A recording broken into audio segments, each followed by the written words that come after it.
বন্ধুরা, লাস্ট ভিডিওতে আপনাদেরকে দেখিয়েছিলাম পাইভট টেবিলের কাজ। এক্সেলের মধ্যে পাইভট টেবিল একটা খুব ইম্পর্টেন্ট একটা টপিকস, যার মাধ্যমে আমরা কি করতে পারি, যার মাধ্যমে আমরা প্রচুর পরিমাণে ডেটাকে আমরা অ্যানালাইজ এন্ড সামারাইজ করতে পারি। 3 থেকে 4 ঘন্টার কাজ আমরা 1 মিনিটের মধ্যে করতে পারি। তো বন্ধুরা, আজকে দেখাবো আপনাদেরকে এই পাইভট চার্টের উপরে। পাইভট চার্ট দিয়ে আমরা খুব সুন্দরভাবে ডেটা অ্যানালাইজ করতে পারবো, যেখানে আমরা বিভিন্ন রকম চার্ট ইউজ করতে পারবো। সেই চার্ট ইউজ করে আমরা খুব সহজেই আমরা ডেটাকে অ্যানালাইজ করতে পারবো। তো বন্ধুরা, আজকে আমরা দেখাচ্ছি, দেখুন ডেটা অ্যানালাইজ আমরা কি করে করব চার্টের মাধ্যমে আর পাইভট চার্ট ইউজ করে। তো দেখুন আমাদের কাছে একটা ডেটা আছে, সেখানে আমরা কি করে রাখছি, সেখানে দেখুন আমরা এখানে সেম এর আগের যে ডেটাটা আমরা নিয়েছিলাম টেবিলের সেম ডেটাই রাখছি। নেম অফ শপ আর হচ্ছে আইটেম নেম, আমরা মাল সাপ্লাই দিই এইসব দোকানগুলোতে। আর কি কি মাল সাপ্লাই দিই, কোন কোন মাসে দিয়েছি, কোয়ান্টিটি কত, রেট কত, অ্যামাউন্ট কত টাকার মাল সাপ্লাই দিয়েছি। এই ছোট্ট একটা ডেটাবেস আমরা তৈরি করেছি আর সিম্পল ভাবে আপনাদেরকে দেখাবো। বন্ধুরা শেষ পর্যন্ত দেখবেন, আর যদি ভালো লাগে তাহলে অবশ্যই সাবস্ক্রাইব করে দিবেন। তো বন্ধুরা আসি আমরা কি করে আমরা পাইভট টেবিল আমরা তৈরি করব। তাহলে বন্ধুরা আগে কি করলাম, আগে টেবিলের যে কোনো জায়গায় একটা ক্লিক করলাম, বা আপনারা সিলেক্ট করতে পারেন। তারপরে চলে গেলাম ইনসার্ট, ইনসার্ট থেকে পাইভট টেবিল এই অপশন থেকে সোজা চলে গেলাম পাইভট চার্ট। পাইভট চার্টে ক্লিক করলাম, একদম সেম আগের মতনই অপশন চলে আসলো যে select the table or range. Select the table or range কি, দেখুন অটোমেটিক আমার রেঞ্জ, টেবিলের রেঞ্জটা কিন্তু সোর্সটা যেখান থেকে আমরা ডেটাগুলো পাবো পুরোটাই কভার করে নিয়েছে। তাহলে এখানে আমার হাত দেওয়ার দরকার নেই। এবার দেখুন নিউ ওয়ার্কশিট, এক্সিস্টিং ওয়ার্কশিট। আমি যদি চাই যে আমার এই ওয়ার্কশিটের মধ্যে কাজ করব, তাহলে এখানে করতে পারি। আর আপনারা যদি চান যে অন্য নতুন ওয়ার্কশিটে, তাহলে সেখানেও করতে পারেন।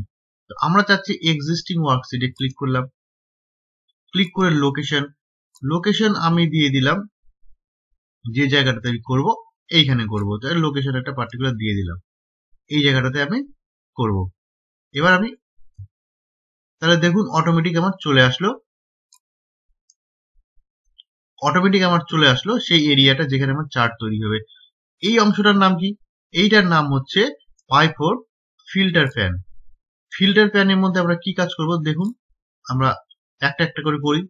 তাহলে সবার আগে আমার প্রথম কাজটা করব, এবার দেখুন, এবার আমরা যে অ্যানালাইজ করব সেটা হচ্ছে এই আমার শপ নেম, শপ আর যে নেম গুলো আছে তাদেরকে কত টাকার মাল আমরা এখন পর্যন্ত সাপ্লাই দিয়েছি, সেটা আমরা কি করব, চার্টের মাধ্যমে তৈরি করব। তাহলে বন্ধুরা সিম্পল আমরা চলে আসি যেভাবে আমরা লাস্ট টেবিলে আমরা লাস্ট ভিডিওতে আমরা করেছিলাম। কি করেছিলাম, যে আমরা ডেটা অ্যানালাইজ করার সময় আমরা এখান থেকে নেম অফ দা শপ আমি ড্রাগ এন্ড ড্রপ করে এক্সিস্ট ফিল্ড, দেখুন এখানে এক্সিস্ট ফিল্ড আর এটা হচ্ছে লিজেন্ড ফিল্ড। তাহলে আমরা তো জানি এক্সিস্ট ফিল্ড কোনগুলো আর লিজেন্ড ফিল্ড কোনগুলো। তাহলে এখানে দেখুন নেম অফ দ্য শপ, শপের নামগুলো এখানে থাকবে। আর এখানে অ্যামাউন্টের ঘরটা আমি এখানে ক্লিক করে দিলাম, ড্রাগ এন্ড ড্রপ করে দিলাম। তাহলে এখানে খুব সুন্দরভাবে দেখা যাচ্ছে, দেখুন আমার যে কটা আমার শপের নাম আছে সেগুলো পরপর চলে আসলো, অ্যাক্সেস টাইটেলের মধ্যে চলে আসলো। ওকে, আর এইখানে চলে আসলো আমার অ্যামাউন্ট। তাহলে আমার কোন অ্যামাউন্ট, সরগমের আমার হচ্ছে সাপ্লাই অনেক টাকার মাল দিয়েছি। তাহলে এই ডেটাবেস থেকে খুব পরিষ্কার ভাবে এখানে চলে আসছে। ঠিক আছে, দেখুন এবার এটার কি কাজ, অ্যাক্সেস ফিল্ডে দেখুন, অ্যাক্সেস ফিল্ডের ক্যাটাগরিতে আমার এই কটা আছে, 1 2 3 4 5টা আছে। আমি যদি চাই যে এখান থেকে আমি পার্টিকুলার কোনো 1 2টোকে বাদ দিয়ে দেব, ওকে করলাম। দেখুন এই দুটোকে আমার এখান থেকে বাদ চলে গেল। খুব সহজে আমরা ডেটা অ্যানালাইজ করতে পারবো এখান থেকে বন্ধুরা, খুব সহজে। ওকে করলাম, দেখুন সব চলে আসলো। এবার আমি চাচ্ছি কি, আমি চাচ্ছি যে এইখানে আমার হচ্ছে নামগুলো থাকলো আর আইটেম নেমগুলো আমার নিয়ে নিলাম লিজেন্ডের মধ্যে, ওকে করে দিলাম।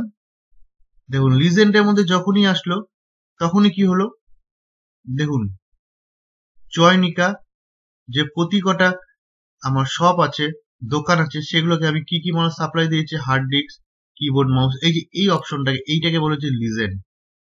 আর এই লিজেন্ড দেখুন, লিজেন্ড আমি কার মধ্যে রাখছিলাম, আইটেম নেমের মধ্যে। তাহলে দেখুন একদম লিজেন্ড গুলো সব চলে এসেছে এখানে, কালার দিয়ে আমরা মেনশন করে দিয়েছি। চয়নিকার, আচ্ছা কোন প্রোডাক্ট কত পরিমাণে বিক্রি হয়েছে সেই চার্টের মাধ্যমে এখানে দেখা যাচ্ছে। ওকে, এবার দেখুন আমরা যদি চাই এখান থেকে লিজেন্ড থেকে আমি কয়েকটা পার্টিকুলার কিছুগুলোকে বাদ দিয়ে দেবো। আমি চাচ্ছি শুধুমাত্র কি দেখবো, শুধুমাত্র আমি মনিটর দেখবো আর মাউস দেখবো। ওকে, তাহলে মনিটর আর মাউসের মধ্যে ক্লিক করলাম, ওকে করে দিলাম।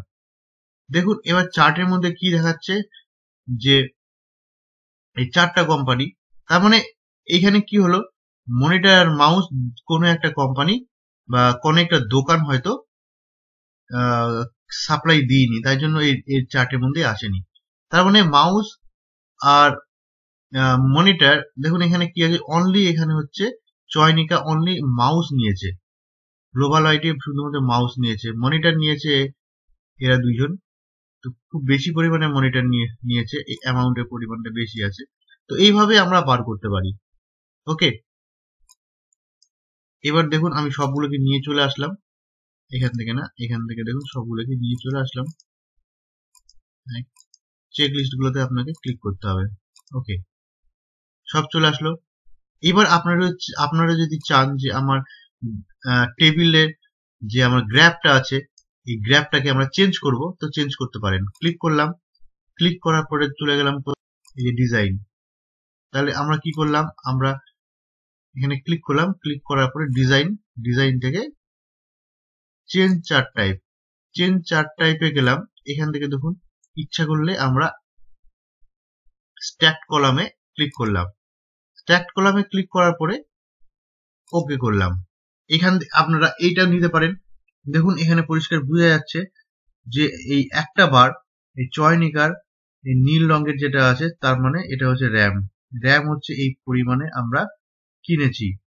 তারপরের গুলো এখানে কালার মেনশন করে বলে দেওয়া আছে। তার টোটাল অ্যামাউন্ট সবচেয়ে বেশি আমরা সাপ্লাই দিয়েছি সারগামকে।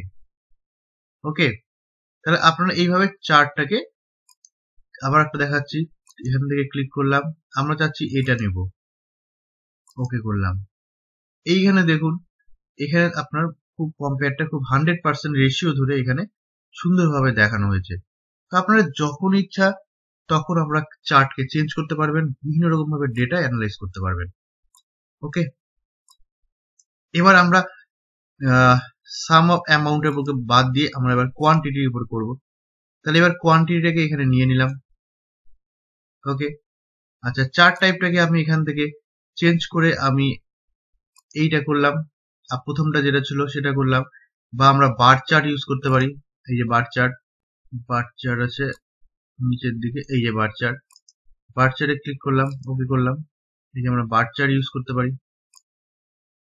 ওকে, খুব সুন্দরভাবে বার চার্ট ইউজ হচ্ছে। তো আমরা এইভাবে ডেটা গ্রাফের মাধ্যমে বা চার্টের মাধ্যমে ডেটাকে খুব সহজে, খুব তাড়াতাড়ি, সত্যি কথা বলতে খুব তাড়াতাড়ি অ্যানালাইজ করতে পারি। ইনস্ট্যান্ট কাজ হয় এখানে, আপনাদেরকে যখন বলবে তখনই আমরা জাস্ট কয়েক সেকেন্ডের মধ্যে আপনারা যে কোনো ডেটাকে যেমন ইচ্ছা তেমন অ্যানালাইজ করতে পারবেন। এটাই হচ্ছে চার্ট, পাইভট চার্টের সুবিধা। তো বন্ধুরা আপনারা এইভাবে প্র্যাকটিস করুন, এরকম ভাবে আরো অনেক অপশন আছে, আপনাদেরকে দেখাবো কি করে রিলেশনশিপের মাধ্যমে পাইভট টেবিল কি করে তৈরি করতে হয়, আর তাছাড়া হচ্ছে ডাইনামিক পাইভট টেবিল কি করে তৈরি করতে হয়, একটার পর একটা ভিডিও আপনাদের জন্য নিয়ে আসবো। তো বন্ধুরা আমাদের ভিডিওটা যদি আজকে ভালো লেগে থাকে অবশ্যই লাইক, শেয়ার এন্ড সাবস্ক্রাইব করবেন। ততক্ষণের জন্য ধন্যবাদ।